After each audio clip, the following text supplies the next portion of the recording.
Hello dear students, स्वागत है आप सबका आपके अपने यूट्यूब चैनल एजुकेशन मंत्रा में।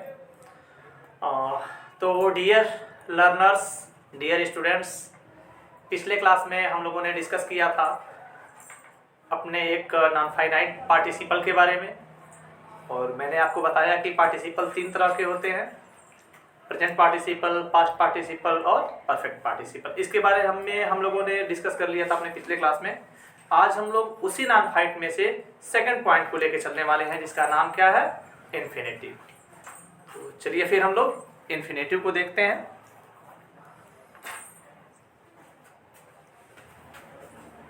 हाँ, तो डियर स्टूडेंट्स, ये है हमारा इन्फिनेटिव। इस इन्फिनेटिव के बारे में हम लोग बात करने वाले हैं। क्योंकि पिछला हम लोग का जो टॉपिक बनाए थे उसमें मैंने कहा था क्या? नॉन फाइनाइट के बारे में।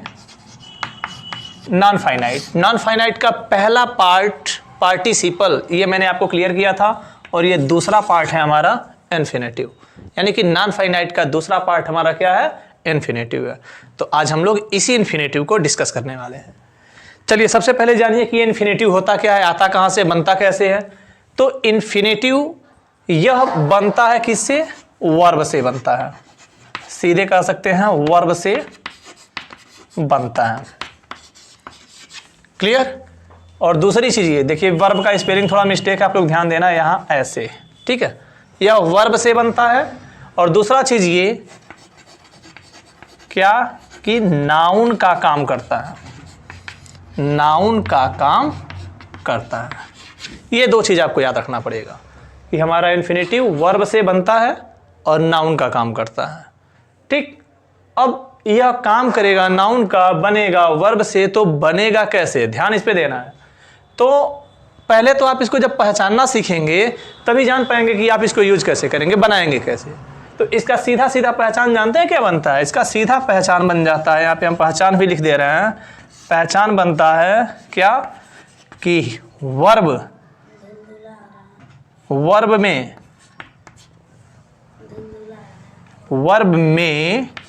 ना, नी, ने अथवा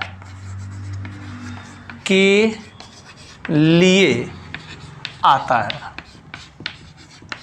ठीक है, क्लियर करेंगे आप लोग। वर्ब में ना, नी, ने अथवा के लिए आता है। दो कंडीशन बनती हैं। अगर हमारा इन्फिनेटिव यानी कि जो वर्ब है, वर्ब में अगर ना, नी, ने आ रहा है, तब यह काम करता है नाउन का। ठीक, और अगर किसी सेंटेंस में के लिए आने लगे, ये आने लगे, तब यही इन्फिनेटिव हमारा काम करेगा एडवर्ब का। ध्यान देना पड़ेगा। नाउन आप लोग जानते हैं, किसी व्यक्ति, वस्तु या स्थान का नाम। एडवर्ब भी आप लोग जानते हैं, जो नाउन, प्रोनाउन और प्रीपोजिशन, कंजक्शन को छोड़ के अन्य किसी भी शब्द की विशेषता बताए तो उसे हम लोग एडवर्ब कहते हैं। तो ये हमारा इन्फिनेटिव जो है दो काम करेगा, नाउन का भी काम करेगा, एडवर्ब का भी काम करेगा। अगर ना, नी, ने आ रहा है तब यह नाउन का काम करेगा, के लिए आ रहा है तो एडवर्ब का काम करेगा। इतना क्लियर है? तो बनाएंगे कैसे? बस आपको ध्यान क्या रखना है कि जिस वर्ब में यह ना, नी, ने अथवा के लिए आ रहा हो, उनको करेंगे क्या? जो वर्ब होगा उस वर्ब से पहले टू लिख देंगे, इन्फिनेटिव बन जाएगा। ठीक है, ये हमारा इन्फिनेटिव बन जाएगा। ठीक है, आई थिंक आपको ये सारी चीजें समझ में आ रही हैं। हम लोग इसको एग्जाम्पल लेके देखते हैं और बेहतर समझ में आ जाएगा। चलिए एग्जाम्पल देखते हैं।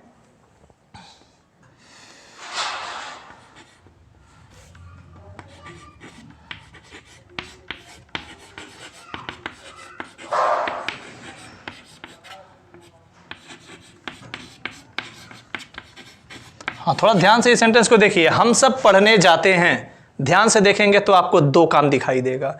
एक काम है पढ़ना और दूसरा काम है जाना। दो काम हुआ। हम लोग जानते हैं कि जिस वर्ब में ता, ती, ते आता है और उसके साथ है, हूँ आता है, तो वह प्रेजेंट इंडेफिनिट टेंस हो जाता है। यानी कि यह क्या बन गया? ये हमारा मेन वर्ब बन गया, क्योंकि मुख्य क्रिया के साथ ता, ती, ते और है, हूँ आना चाहिए। तो यह मुख्य क्रिया है, और यह जो पढ़ना आया है इसमें क्या आ गया? ने आ गया।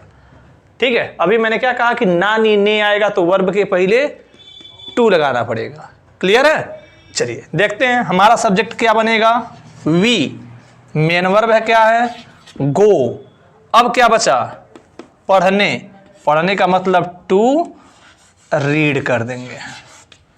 क्लियर है, ऐसे बनता है इन्फिनेटिव। ठीक, जब भी आएगा तो ये इसी तरह से आएगा कि वर्ब के पहले टू लिखना पड़ेगा। एक एग्जांपल और देखते हैं।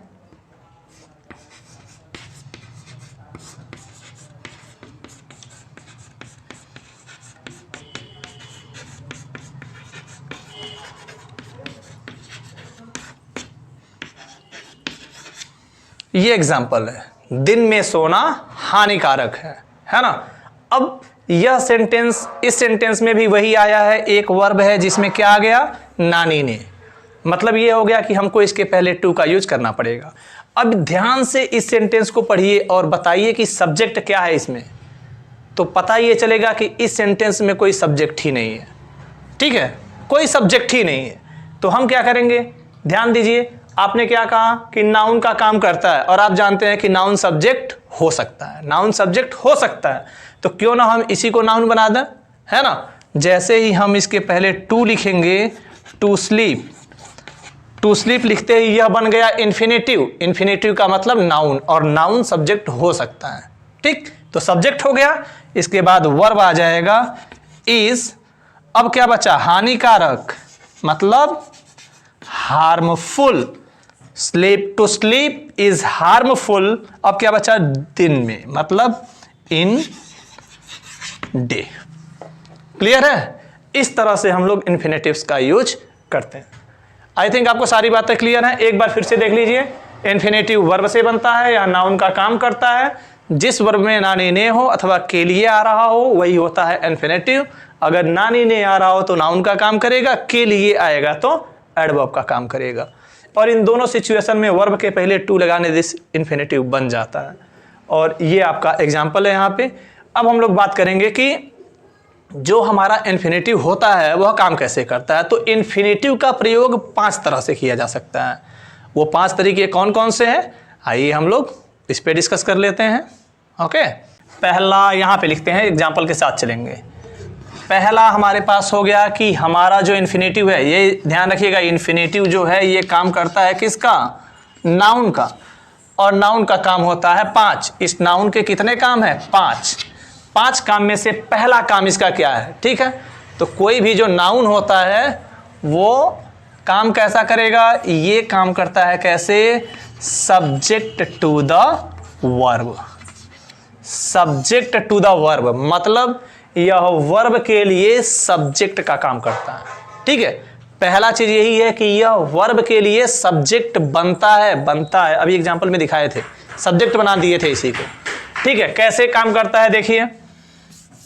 जैसे मान लीजिए अगर आपके सामने एग्जांपल आ गया, एग्जांपल इस साइड में देते जा रहे हैं। तैरना एक व्यायाम है। तैरना एक व्यायाम है। ठीक है, तो तैरना एक व्यायाम है, इसमें आप लोग देखेंगे तो सब्जेक्ट नहीं है। सब्जेक्ट नहीं है, इस वर्ब में नानी ने आया, ना आया मतलब यह इन्फिनेटिव है, और इन्फिनेटिव नाउन का काम करता है। नाउन सब्जेक्ट बन सकता है, सारी चीजें एक दूसरे से मिली हुई हैं। ठीक है, तो हम क्या करेंगे, इसी को बना देंगे सब्जेक्ट। तो करेंगे कैसे, यहां पर लिख देंगे टू स्विम। टू स्विम का मतलब हो गया तैरना, ये हमारा सब्जेक्ट हो गया। सब्जेक्ट के बाद वर्ब आता है, यहाँ है लिखा हुआ है, तो हमारा वर्ब हो जाएगा इज। एक व्यायाम, एक का मतलब हो गया एन, और व्यायाम का मतलब हो गया एक्सरसाइज। आई थिंक आप लोग क्लियर है कि यह सब्जेक्ट का काम कैसे, ऐसे ही करेगा सब्जेक्ट का काम। ठीक है, दूसरा टॉपिक अगर हम लोग उठाएं कि क्या काम करता है, तो हम कह सकते हैं कि यह ऑब्जेक्ट टू द वर्ब का काम करता है। क्या काम करता है, ऑब्जेक्ट टू द वर्ब, मतलब किसी वर्ब के लिए यह ऑब्जेक्ट बन सकता है। कैसे बनेगा, आइए एग्जांपल देखते हैं सीधे सीधे। वह नाचना पसंद करती है। बहुत ही अच्छा सा एग्जांपल है, वह नाचना पसंद करती है। करती है मतलब प्रेजेंट इंडेफिनिट टेंस है, इसमें कोई शक नहीं है। तो सबसे पहले सब्जेक्ट को लिखिए, फिर सब्जेक्ट हो गया सी। प्रेजेंट इंडेफिनिट सिंगुलर सब्जेक्ट के साथ यस लगाना पड़ता है मेन वर्ब में, मेन वर्ब में, है ना। यानी हो जाएगा लाइक्स, और यहां पर क्या बचा, टू प्ले। अब अकॉर्डिंग टू द अपने रूल देखा जाए तो ये सब्जेक्ट है, ये मेन वर्ब है, और ये क्या है, ऑब्जेक्ट है। ठीक, ये सब्जेक्ट है, मेन वर्ब है, और ये ऑब्जेक्ट है। मतलब यहां पे क्या हुआ, टू प्ले। टू प्ले क्या है, इन्फिनेटिव है ना। अगर इन्फिनेटिव है तो किस जगह पे आया है, ऑब्जेक्ट के प्लेस पे आया है। ये सब्जेक्ट है, ये मेन वर्ब है, और ये ऑब्जेक्ट है। तो क्लियर हुआ, यह सब्जेक्ट का काम करेगा ऐसे। सब्जेक्ट यहां पे बनता है, शुरू में सब्जेक्ट होता है, ये वर्ब है, और बाकी ये जो बच गया ये क्या है, कॉम्प्लीमेंट है। तो यह सब्जेक्ट का काम कर दिया, दूसरे सेंटेंस में ऑब्जेक्ट का काम कर दिया। तीसरा काम क्या करेगा, यह तीसरा काम करता है ऑब्जेक्ट टू द प्रीपोजिशन। समझ गए होंगे आप लोग कि यह किसी प्रीपोजिशन के लिए ऑब्जेक्ट भी बन सकता है। ठीक है, या तीसरा काम है इसका, तीसरी तरीके से हम लोग यूज करते हैं इसको, किसी प्रीपोजिशन के लिए इसको ऑब्जेक्ट बना देते हैं। कैसे बनाते हैं, ध्यान से देखिए। मान लेते हैं कि आपके पास एग्जाम्पल है, वह घर जाने वाला है। ठीक है, वह घर जाने वाला है।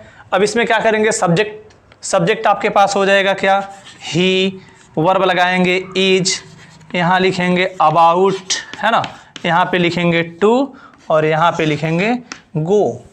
ध्यान से देखेंगे तो यह हमारे पास क्या है, सब्जेक्ट है, ये क्या है, वर्ब है, ये क्या है, प्रीपोजिशन है, और प्रीपोजिशन के बाद ये आया तो क्या हो गया, ऑब्जेक्ट। यानी इस प्रीपोजिशन के लिए यह किस काम का है, ऑब्जेक्ट के काम का है। यानी इस प्रीपोजिशन के लिए इसने ऑब्जेक्ट का काम किया। ठीक है, तो अभी हम लोगों ने केवल ये देखा कि हमारा जो इन्फिनेटिव है तीन तरह से काम किया, एक सब्जेक्ट की तरह से, एक ऑब्जेक्ट की तरह से, और यहाँ प्रीपोजिशन के ऑब्जेक्ट की तरह से। अभी भी हमारे पास दो टॉपिक और बचे हुए हैं, यानी कि नाउन का जो चौथा और पांचवा यूज है, इसे हम लोग फिर आगे देखते हैं। ओके, चौथा पॉइंट है, यह काम करेगा कॉम्प्लीमेंट का, यानी कि यह काम करेगा कॉम्प्लीमेंट का।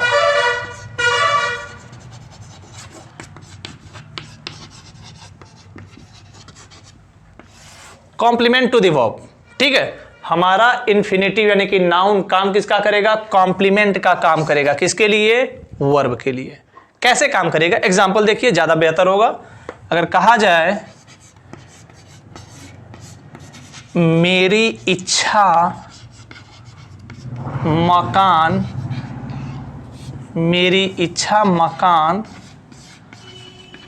खरीदने की है। ध्यान से देखेंगे, ठीक है, ध्यान से देखेंगे, सारी चीजें क्लियर होंगी। इसमें सब्जेक्ट क्या है, सब्जेक्ट इसमें कहीं कुछ दिख रहा है, इसमें ये जो मेरी इच्छा लिखा है ना, यही है आपका सब्जेक्ट। आप इसे कहेंगे माई डिजायर। ठीक, मतलब मेरी इच्छा, ये सब्जेक्ट हो गया। हेल्पिंग वर्ब हो गया इज। माई डिजायर इज किस चीज की, टू परचेज होम। यहां पे लिख सकते हैं टू परचेज होम। ठीक है, यहां पे ध्यान से देख लीजिए, ये सब्जेक्ट है, वर्ब है, और यहां पे टू परचेज, ये किस लिए आया, कॉम्प्लीमेंट के लिए। जब भी आप जानते हैं कि लिंकिंग वर्ब हो तो लिंकिंग वर्ब के बाद जो आता है उसको कॉम्प्लीमेंट कहते हैं। लेकिन अगर कहीं हेल्पिंग वर्ब दिया हो, मेन वर्ब दिया हो, मेन वर्ब के बाद अगर आ रहा हो तो क्या हो जाएगा, ऑब्जेक्ट हो जाएगा। क्लियर है, ये सारी बातें तो पहले भी हो चुकी हैं। तो ये है चौथा टॉपिक, मतलब कॉम्प्लीमेंट किसके लिए, वर्ब के लिए बन सकता है। क्या बनेगा, यानी कि हमारा इन्फिनेटिव जो कि क्या है, नाउन, वह काम करेगा कॉम्प्लीमेंट का, किसके लिए, वर्ब के लिए। सारी चीजें घुमा के एक ही जगह पे आ रही हैं। ठीक है, अब हमारे पास केवल एक ही टॉपिक बचा हुआ है, पांचवा, और इसे हम लोग कहते हैं case in opposition. Case in opposition, ये एक बहुत इंपॉर्टेंट टॉपिक है। मुझे तो लगता है कि इसका एक अलग से वीडियो ही बना देना बेहतर रहेगा, कि केस इन अपोजिशन का एक वीडियो ही बना दिया जाए। फिलहाल हम यहाँ पे कोशिश करेंगे कि इसी वीडियो में इसी क्लास में सब कुछ क्लियर कर दें, तो थोड़ा सा आप लोग ध्यान दीजिए, क्लियर हो जाएगा। केस इन अपोजिशन का मतलब क्या होता है? इसका मतलब होता है स्पष्टीकरण। इसे समझ लीजिए कि स्पष्टीकरण होता क्या है। क्या होता है कि जब किसी सेंटेंस में एक नाउन हो या फिर एक प्रोनाउन हो और उसको क्लियर करने के लिए दूसरे नाउन की जरूरत पड़ जाए, यानी किसी व्यक्ति, वस्तु या स्थान को स्पष्ट करने के लिए किसी और नाउन या नाउन समूह का प्रयोग करना पड़े, तो उसे ही कहते हैं केस इन अपोजिशन। दूसरा नाउन, यानी कि एक नाउन है, दूसरा नाउन उसको स्पष्ट करेगा, तो दूसरा नाउन पहले नाउन का केस इन अपोजिशन हो जाएगा। ठीक है, कैसे कैसे होगा इस बात को देखना ज़्यादा जरूरी है। इसमें दो कंडीशन बनती हैं। ठीक है, दो कंडीशन बनती हैं। पहला कंडीशन कहता है कि अगर case in opposition, case in opposition का संबंध सब्जेक्ट से हो, केस इन अपोजिशन का संबंध अगर सब्जेक्ट से हो, तब इसको लिखने का फॉर्मेट हो जाता है फर्स्ट नाउन कॉमा, फिर लिखते हैं सेकंड नाउन, फिर लगाते हैं कॉमा, यहाँ पर लिखते हैं वर्ब, और उसके बाद जो बच जाए, यानी कि कॉम्प्लीमेंट बच जाए या ऑब्जेक्ट बच जाए, जो भी बच जाए उसे लास्ट में लिख दिया जाता है। ठीक है, केस इन अपोजिशन का यही मतलब होता है कि दो नाउन होंगे, एक नाउन ये होगा फर्स्ट नाउन और ये है सेकंड नाउन। या जो सेकंड नाउन है यह क्या करेगा? इसके अर्थ को स्पष्ट करेगा, इसके अर्थ की व्याख्या करेगा और ज़्यादा स्पष्ट कर देगा। कैसे समझेंगे इसको? तो ध्यान से देखिए, एग्जाम्पल के थ्रू हम लोग इसको समझने की कोशिश करते हैं। ठीक है, जैसे मान लीजिए कहा जाए क्या? दिल्ली। ठीक है, अब दिल्ली कौन वाला? जो क्या है? भारत की राजधानी। क्या है? भारत की राजधानी है। तो ये क्या है? एक बड़ा शहर है, एक बड़ा शहर है। ठीक है, अब यहां पर देखिए एक शब्द आया है दिल्ली। अब जरूरी नहीं है कि दुनिया में केवल एक ही दिल्ली हो, एक ही जगह का नाम दिल्ली हो, ये जरूरी नहीं है। ठीक है, भारत में एक दिल्ली है, और भी हो सकता है, वर्ल्ड बहुत बड़ा, संसार बहुत बड़ा, हो सकता है किसी गांव का ही नाम दिल्ली रख दिया गया हो, कोई ज़रूरी नहीं है। ठीक है, तो केवल दिल्ली से कहने से क्लियर नहीं होगा, लेकिन यहाँ पे जो ये लिख दिया है कि भारत की राजधानी, यह कंफर्म कर रहा है कि यह कौन सा दिल्ली है? जो भारत की राजधानी है वो वाली दिल्ली की बात हो रही है। तो यह नाउन है, नाउन फ्रेज है। ये क्या कर रहा है? इसके अर्थ को क्लियर कर रहा है, स्पष्ट कर रहा है। इसीलिए यह क्या है?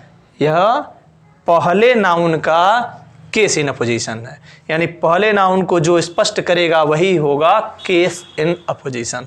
अंग्रेजी लिखते समय मैंने कहा था फर्स्ट नाउन लिखिए, फर्स्ट नाउन हो जाएगा दिल्ली, कॉमा लगाइए, सेकंड नाउन ये हो जाएगा the capital of India, comma फिर लगाइए, फिर वर्ब लिखिए, वर्ब का मतलब हो जाएगा इज, ए यहाँ पे होगा बिग और यहाँ पे हो गया सिटी।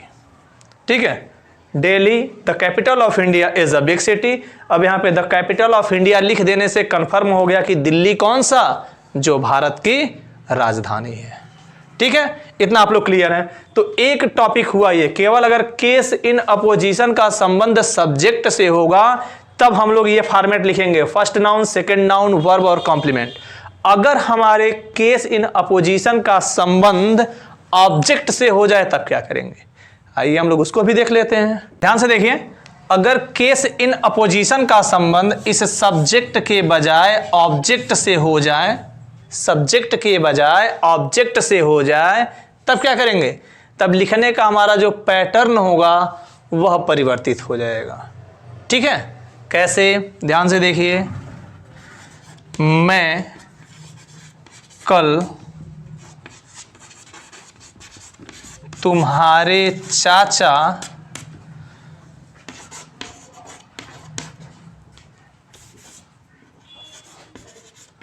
रमेश से मिला। ठीक है, ये हमारे पास एक एग्जाम्पल है। तो इस एग्जाम्पल को ध्यान से देखा जाए तो देखिए आपका जो केस इन पोजीशन, अब यहां पे कहता है मैं कल तुम्हारे, अगर हम इतना इस रमेश को ढक दें तो क्या हो जाएगा, मैं कल तुम्हारे चाचा से मिला। चाचा कितने हो सकते हैं कौन जानता है, पता नहीं किस चाचा से मिला, कहाँ क्लियर है।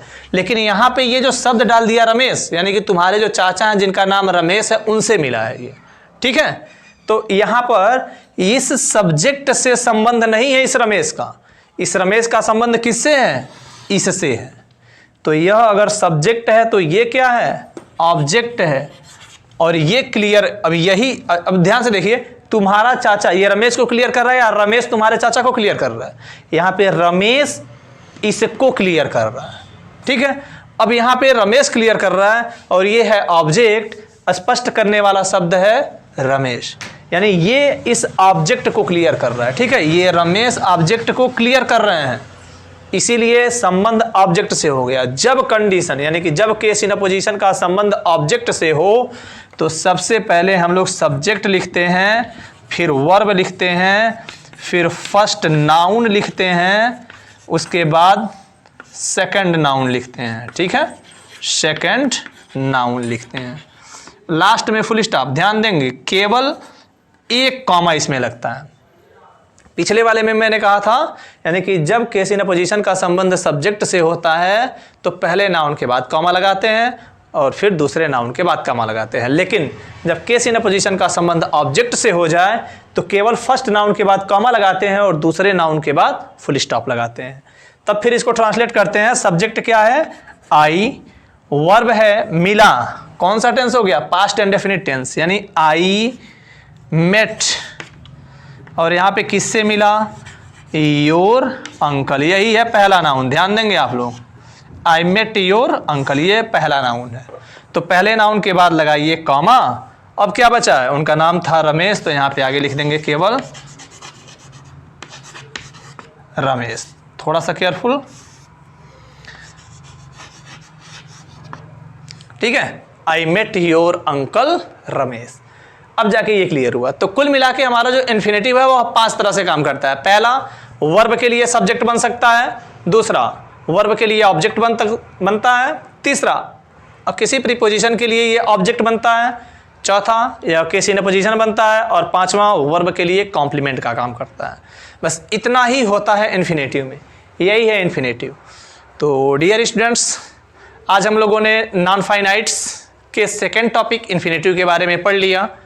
बाकी चीज़ों के बारे में हम लोग अब डिस्कस करेंगे अगले क्लास में। यानी कि ये जो सेकंड टॉपिक है, अब हमारे पास नॉन फाइनाइट्स का केवल एक टॉपिक और बचा हुआ है, जीरंट, जिसे हम लोग डिस्कस करेंगे अगले टॉपिक में। यानी अगले क्लास में हम लोग लेकर आएंगे जीरंट। तब तक आप लोग इसको देखिए, क्लियर करिए। अगर कुछ क्वेरीज हों तो कमेंट करिए, उनके सॉल्यूशन मिल जाएंगे। तो आज के लिए बस इतना ही, बाकी देखते हैं हम लोग अब अपने नेक्स्ट क्लास में। तब तक के लिए take care, have a great day.